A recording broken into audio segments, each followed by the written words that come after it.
Miami had always been our escape. The city held memories of rooftop cocktails, long walks on the beach, and laughter over overpriced seafood. It was where Jessica and I had gone on our honeymoon, where we'd celebrated anniversaries, where, for a brief time, everything had felt perfect.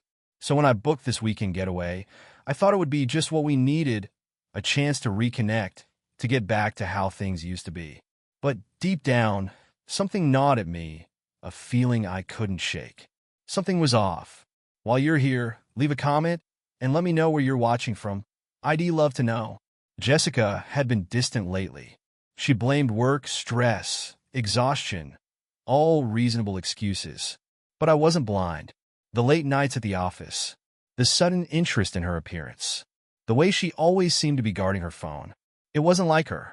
At least, not the version of her I thought I knew. The moment we checked into our hotel, I saw it again, that flicker of hesitation in her eyes. As we rode the elevator to our suite, she tapped away on her phone, completely ignoring the city skyline stretching out before us. "Everything okay?" I asked, trying to keep my voice casual. Jessica glanced up, forced a smile, and slipped her phone into her purse. "Yeah, just checking on work stuff." Work. Always work. But it didn't make sense. She was in marketing, emails could wait. Meetings didn't happen at midnight. Yet, for the past few months, she had been glued to her phone like her life depended on it. We stepped into our suite, the scent of fresh linen and ocean air filling the space. Floor-to-ceiling windows overlooked the glittering Miami coastline, the city alive with neon reflections on the water. I wrapped my arms around Jessica from behind, pressing a kiss to her shoulder. "This weekend is just about us," I murmured, trying to pull her into the moment. She tensed just for a second before turning in my arms. "Of course," she said softly, pressing a quick kiss to my cheek. "Let me freshen up before dinner." I watched as she disappeared into the bathroom, closing the door behind her. That nagging feeling grew stronger. I walked to the window, staring at the city below. I wanted to believe I was overthinking things, that I was just being paranoid. But I wasn't, because when her phone buzzed on the nightstand, lighting up with a message she clearly didn't want me to see, I knew. Tomorrow, I'd get my answers. I barely slept that night. Jessica had fallen asleep quickly, curled away from me, her breathing steady. But my mind wouldn't shut off. That message on her phone, the way she had tensed at my touch, it all played over and over in my head. I wasn't the type to snoop, but something inside me screamed that I needed to know. So I did something I never thought I'd do. At 3 a.m., when Jessica stirred and rolled onto her other side, I carefully reached for her phone on the nightstand. The screen was dark, but when I pressed the button, a notification flashed. "Mike, can't wait for tomorrow. I'll handle the details. Just be ready." My stomach twisted. Mike. I knew that name. He was our private tour guide for the aquarium visit. Jessica had raved about him when she planned the trip, saying he was the best and had come highly recommended. But what details was he handling? And why did Jessica need to be ready? I placed the phone back carefully and lay there, staring at the ceiling, feeling my heartbeat in my throat. Was I jumping to conclusions? Was this innocent? I had to find out. Morning came, and Jessica was her usual self, bright, chatty, excited for the day. "You're gonna love this," she said over breakfast. "The aquarium's night tour is supposed to be incredible. Exclusive access, no crowds, just us and the ocean life." I nodded, pretending nothing was wrong, even as my insides burned. "Sounds perfect."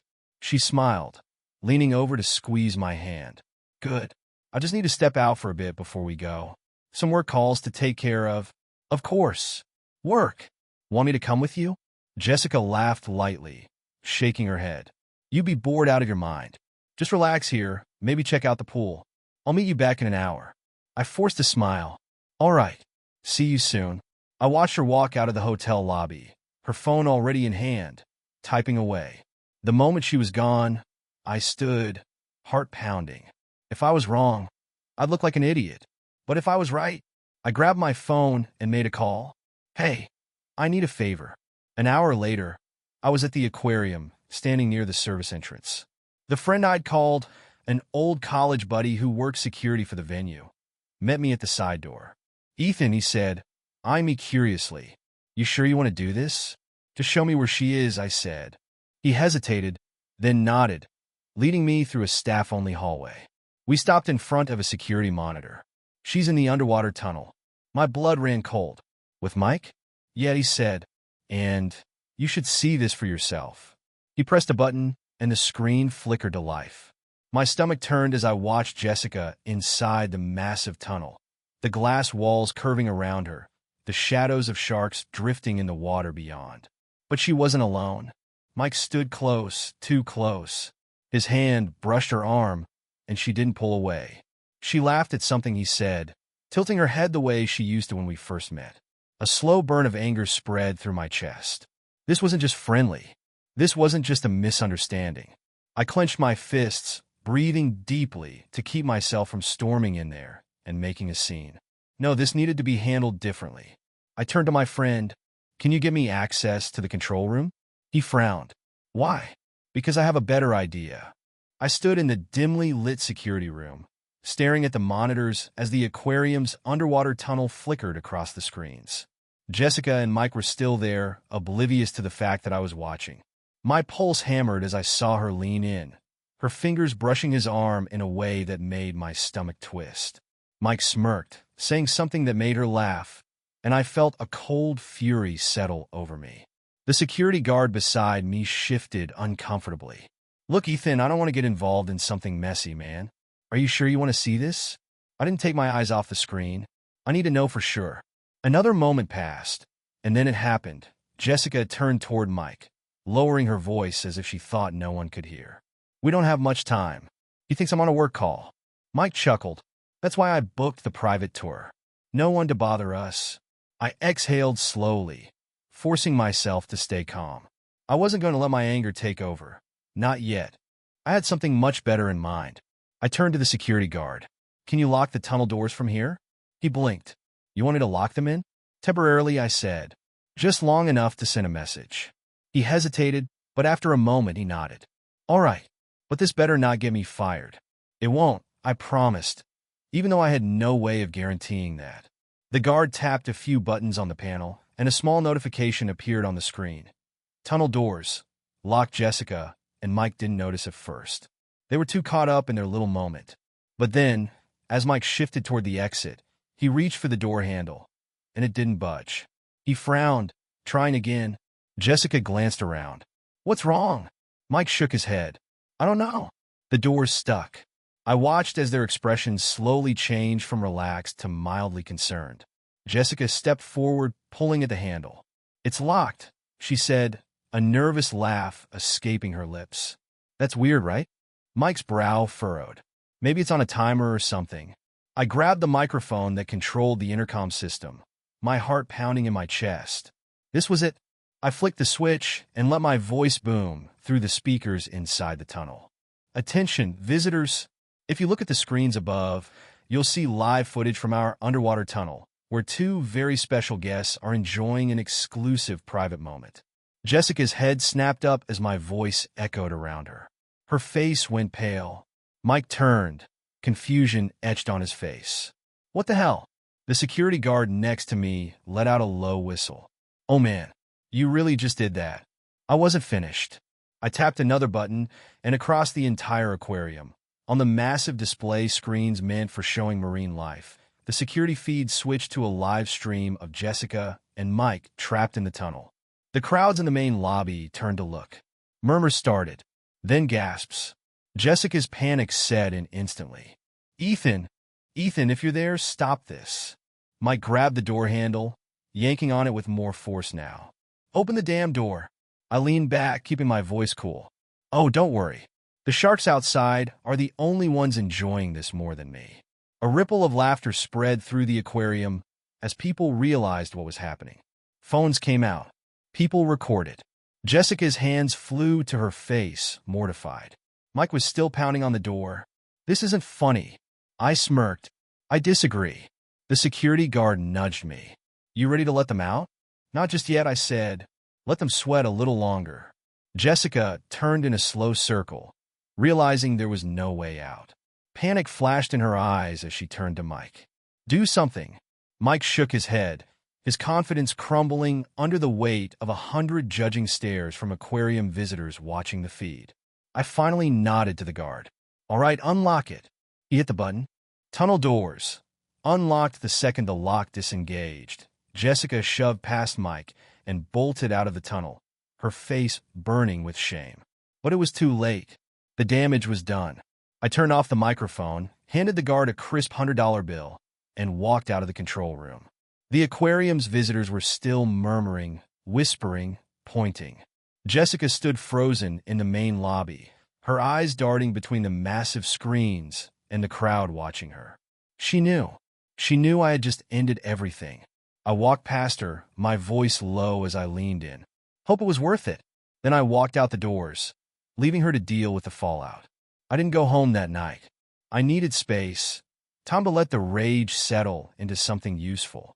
Instead, I checked into a hotel overlooking the ocean, letting the rhythmic crash of the waves remind me that life moved forward, even after betrayal. But sleep never came. My mind ran in endless loops, replaying every interaction, every little red flag I had ignored over the past few months. Jessica had been lying to my face, playing the role of a devoted wife while sneaking around behind my back. And worst of all, she had done it so effortlessly, as if I was too blind or too stupid to notice. By morning, my phone had exploded with messages, some from Jessica, most from mutual friends who had heard what happened. The video from the aquarium had already gone viral.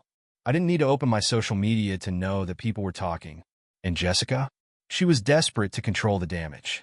I finally picked up when she called for the 10th time. "Ethan, please," she started, her voice thick with panic. "We need to talk." I let out a dry laugh. "Talk? Like how you talked your way into Mike's arms." "It's not what it looked like," she rushed to say. "I was drunk. I made a mistake. It didn't mean anything." "Didn't mean anything?" I repeated, shaking my head.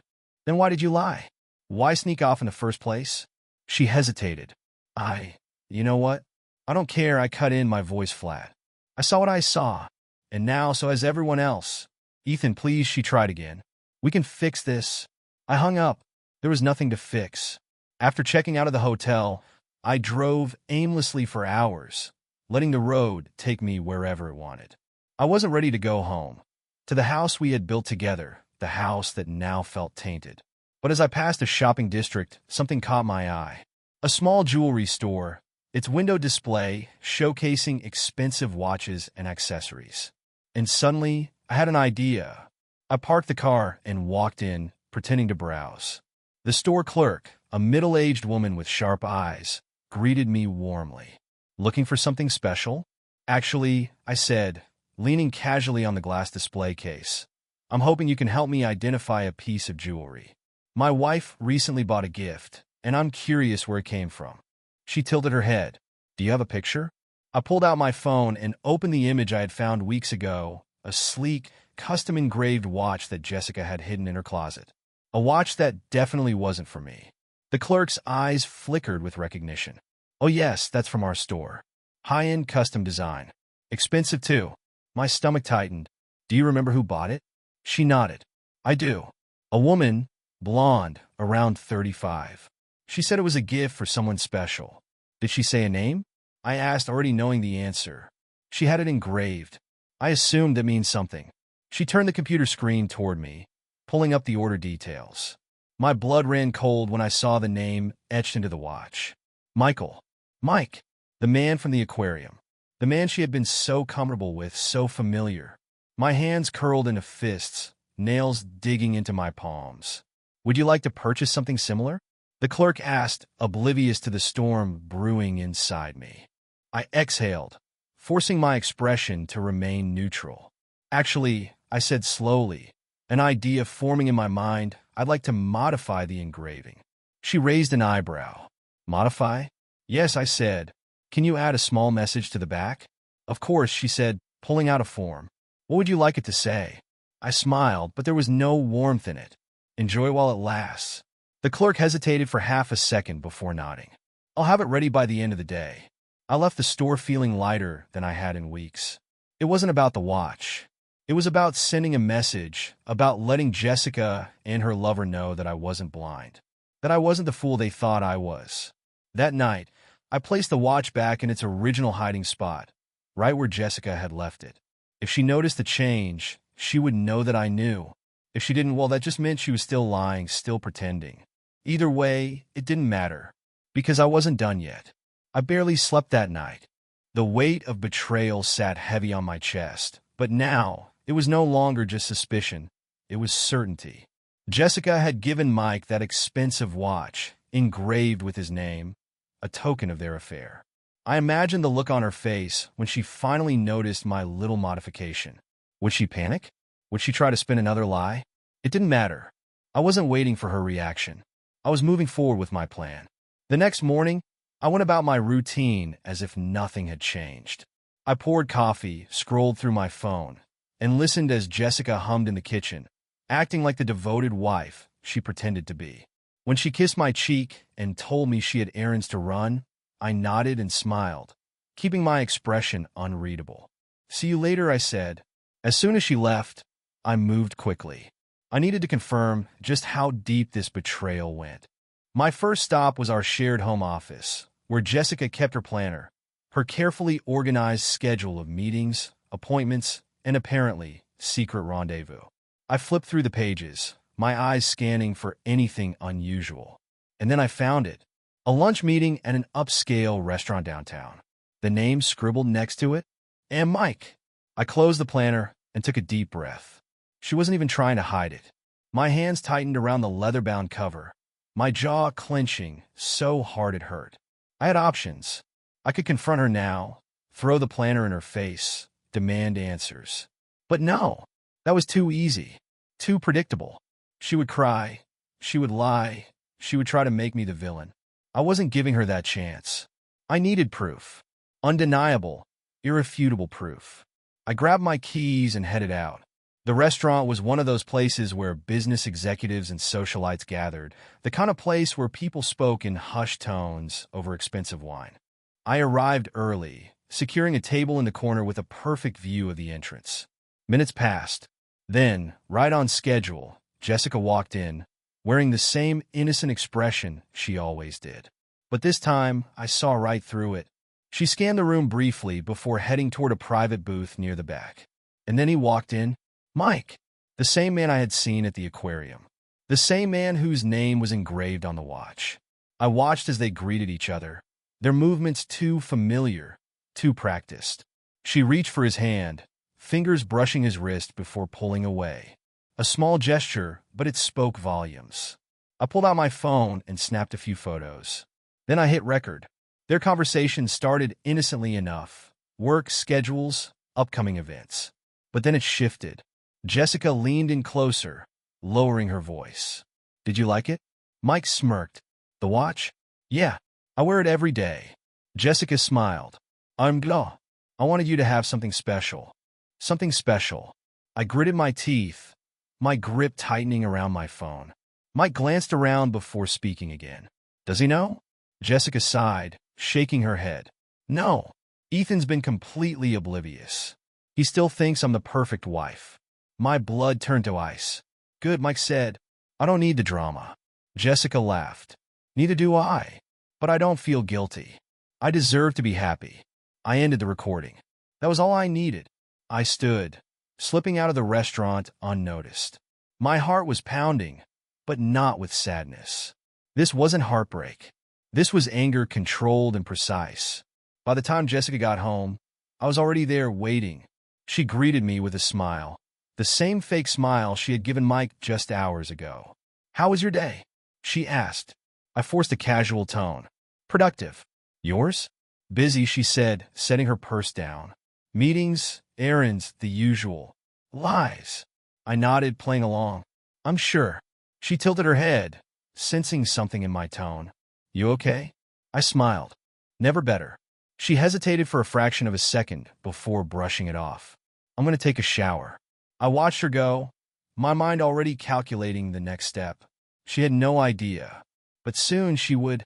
The next morning, I sat at the kitchen table, sipping my coffee while Jessica scrolled through her phone, completely unaware that I had already watched her lie to my face the night before.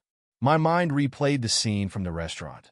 The casual way she touched Mike's wrist, the way she leaned in close, her smug little laugh as she said she didn't feel guilty. I had the proof I needed, but I wasn't done. Not yet. Jessica glanced up from her phone. I have another meeting today, she said casually. Might run late. I raised an eyebrow. Another one? She hesitated for half a second before recovering. Yeah, you know how work is. Work.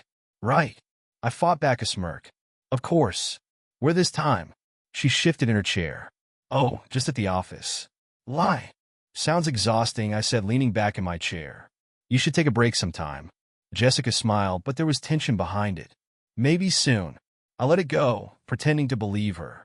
Well, have a great day. She kissed my cheek, just like she always did, and walked out the door. The second she was gone, I grabbed my phone and checked the tracker I had installed on her car. Within minutes, I saw exactly where she was headed. Not to the office. To him. I exhaled slowly, letting the rage settle into something more useful. It was time. I got into my car and drove in the opposite direction, not toward the meeting spot, but toward the final step of my plan. 2 hours later, I was standing inside the control room of the aquarium. The security guard I had spoken to last night was there, waiting for me. You sure you want to do this? I nodded. Absolutely. He shrugged. Then you've got 15 minutes to set everything up before the feed goes live. I gave him a grateful nod and walked over to the monitors, scanning the cameras until I found the one I needed, the underwater tunnel. Perfect. Now, all I had to do was wait. Jessica and Mike arrived an hour later, just as I expected. I had followed her car discreetly, parking a safe distance away as they walked into the aquarium together. It was almost funny how reckless they had become, how confident they were that I had no idea. I kept my distance, watching as they moved through the exhibits, whispering to each other, pretending they weren't sneaking around like cowards. And then, finally, they reached the underwater tunnel, the one that stretched beneath the massive shark tank, dimly lit with an eerie blue glow. I moved quickly. As soon as they stepped inside, I slipped around the back and locked the doors remotely. Then I walked back to the control room. Showtime, I muttered. The security guard flipped a switch, and suddenly, the main screen in the aquarium's lobby changed. Instead of colorful fish or educational videos, it now displayed a live feed of Jessica and Mike standing alone in the tunnel, unaware that their secret had just become public. The crowd in the lobby turned toward the screen, murmuring in confusion. Parents, kids, tourists. They all stopped what they were doing, watching as my wife and her lover stood beneath the glass walls of the shark exhibit, completely unaware. I grabbed the microphone, my voice calm, steady, and just loud enough to echo through the entire aquarium.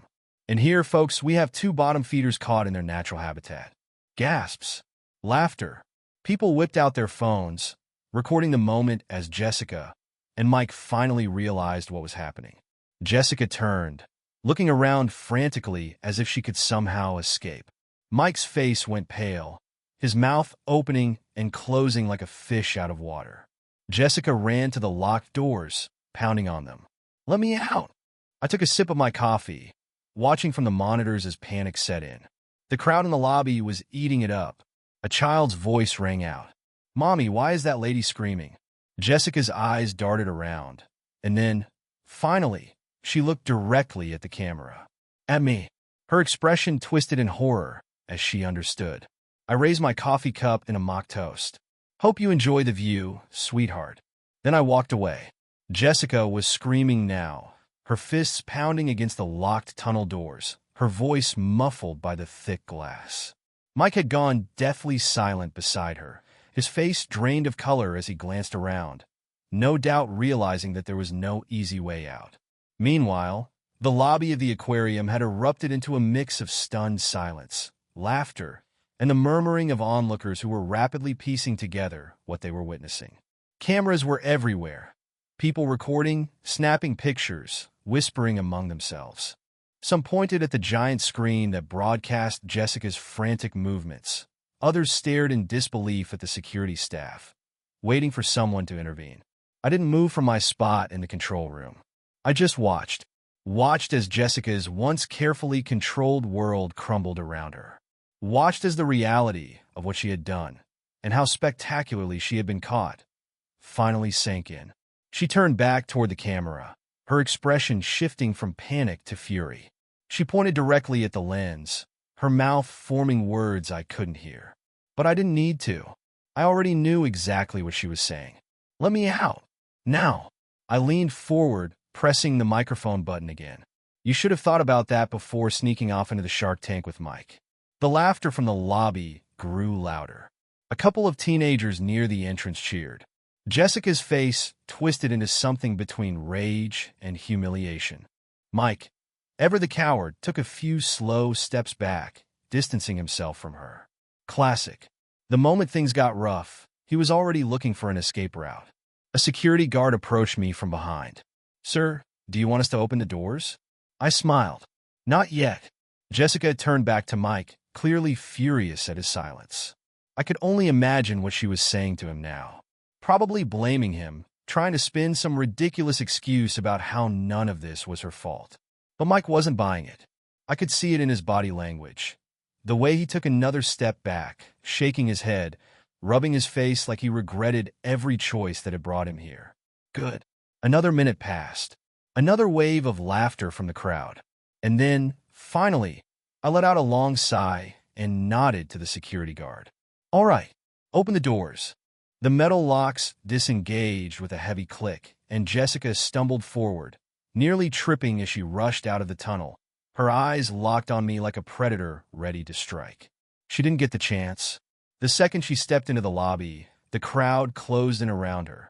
Not physically, but with their phones, their whispered remarks, their judgmental stares. One woman scoffed. "Wow, that's embarrassing." A man in a suit laughed. "Hope it was worth it, lady." Jessica spun, her face blotchy with anger. She grabbed my wrist. "You think this is funny?" I pulled my hand away. "I think it's justice." Mike, still lingering by the exit of the tunnel, had the look of a man desperately searching for an escape plan. He made the mistake of stepping forward. I shook my head. "I wouldn't if I were you." He hesitated, hands half raised, like he was about to stutter out some pathetic excuse. I cut him off. "Save it. Just go." Jessica turned on him. "You're leaving?" Mike looked between us, between the growing number of eyes locked onto the scene, and did what everyone probably expected him to do. He turned and bolted toward the exit. Jessica's face darkened with rage. "You absolute." She turned back to me. "We're going to talk about this. Privately." I let out a short, cold laugh. "Oh, I'm sure you'd love that. But we're done talking." She narrowed her eyes, lowering her voice. "You don't get to make that decision." I smirked. "I already did." Then, I reached into my pocket and pulled out the envelope I had prepared. Jessica stiffened as I handed it to her. She didn't take it right away. She just stared at it, as if touching it would make this moment real. "What is this?" I smiled. "Divorce papers." A ripple of murmurs spread through the crowd. Jessica's mouth opened, then closed, her fingers trembling as she finally took the envelope. "You're serious. Dead serious. You." She cut herself off, gripping the papers tightly. "You can't just actually I can." Her breaths came in quick, sharp gasps now, her chest rising and falling as she struggled to keep up. "This isn't happening." "Oh, it's happening." She shook her head. "You're making a mistake." I leaned in, lowering my voice just enough for only her to hear. "No, Jessica. The mistake was yours." Her face crumpled. For a split second, I almost thought she might cry. Almost. But I wasn't about to fall for that act. I straightened, exhaling slowly before stepping back. "I'll be sending a moving truck for my things tomorrow. Enjoy your life, Jessica. Hope Mike was worth it." And with that, I turned on my heel and walked away. As I exited the aquarium, the sun was setting over the ocean, the Miami skyline bathed in gold and crimson. I inhaled deeply, letting the warm air fill my lungs, and for the first time in years, maybe longer, I felt free. The day after the aquarium disaster, my phone had been ringing nonstop. I let every call go to voicemail. Messages flooded in, some from mutual friends, others from Jessica herself. All ignored. I wasn't interested in whatever lies or half-baked apologies she had prepared. My mind was focused on one thing, making sure she had no way to twist the story in her favor. I had a meeting scheduled with my lawyer that afternoon. I arrived early, walking into the sleek glass office with a calmness I hadn't felt in years. The receptionist greeted me warmly. "Mr. Caldwell, your attorney is ready for you." I stepped into the conference room where my lawyer, Daniel, was waiting with a thick file in front of him. He gestured for me to take a seat. "I reviewed everything you sent me. The security footage, the eyewitness accounts, even the messages from the aquarium staff. Honestly, this is one of the most airtight cases I've ever seen." I leaned back, nodding. "Good. I don't want there to be any room for negotiation. I want this done cleanly and quickly." Daniel smiled. "Then you're in luck. Given the circumstances, we can push for an uncontested divorce.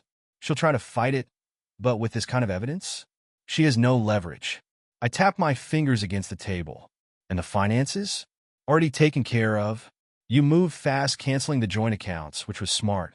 She still has access to her personal funds. But as for anything tied to you, she's cut off."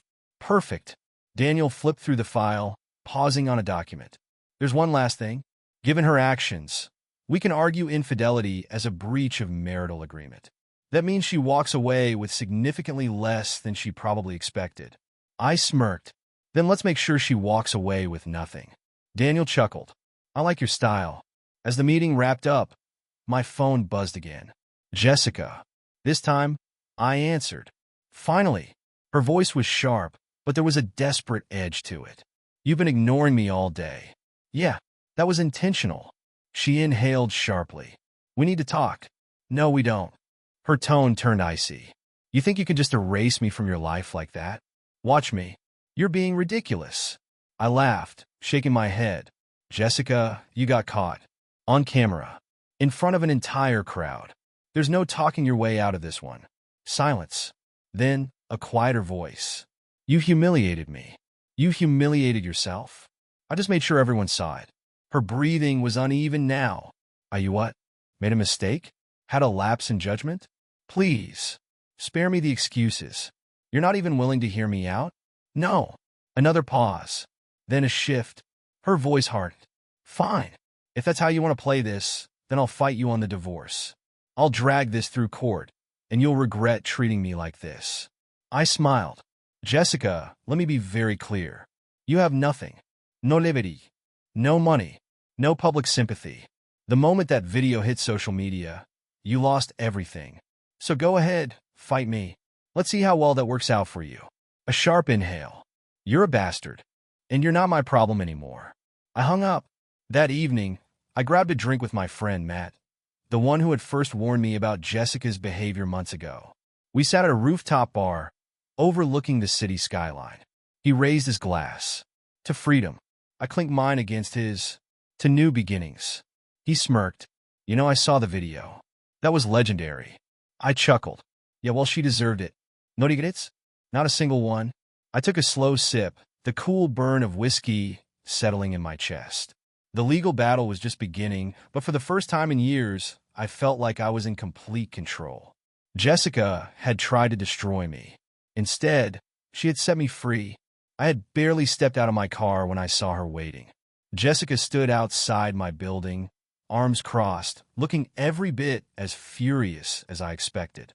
She was dressed impeccably, as if this was some kind of business meeting rather than a last-ditch effort to fix what she had destroyed. I sighed, shutting the door behind me. "Jessica." Her eyes flashed. "You blocked my number." "Yes, I did. You canceled all my cards." "That too." She took a sharp step toward me. "You humiliated me in front of everyone, Ethan. You destroyed my life." I let out a humorless laugh. "No, Jessica. You destroyed your life. I just gave it a wider audience." Her jaw tightened, but then she took a deep breath, shifting gears.